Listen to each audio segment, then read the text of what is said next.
lagi wak.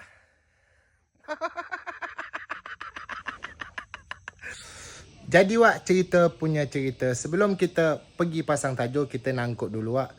Ikan tawar gulai asam pedas wak. Ini masakan mak saya ni wak. Biasa wak, masakan mak ni lemak. Ikannya sudah masak wak. Cuma kita hangatkan aja tu ada. Embankan ikan lagi wak.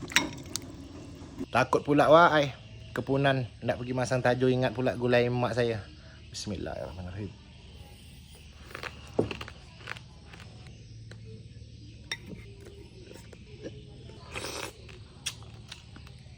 Mak memang sedap wak.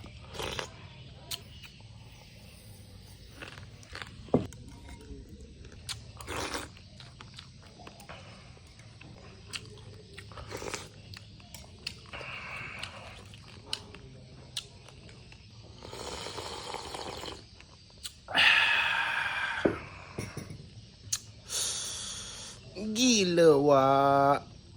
Menyala wak ai.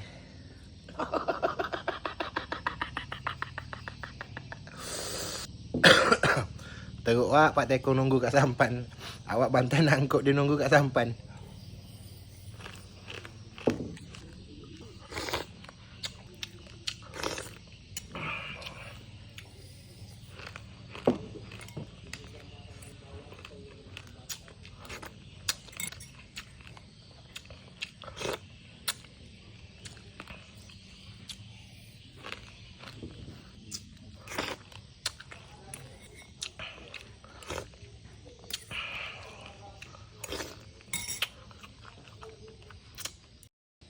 Jadi ya, mangkat lagi gitu wak. Teruk Pak Tekong nunggu.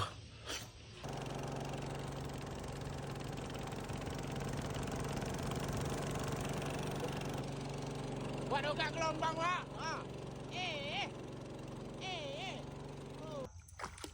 Embankan tajuk lagi wak. Gila dalam wak.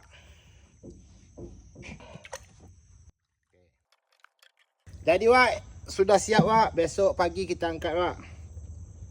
Semoga aja ada rezeki wak. Bismillah. Wak, kita balik dulu wak. Ada bunyi beruk besar wak, takut kami.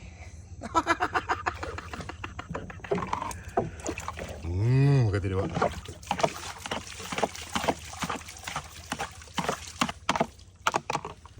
Apa?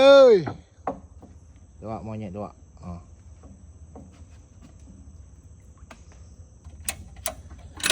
Hambankan Robin lagi wak. Mak tak hidup wak, hancur kita.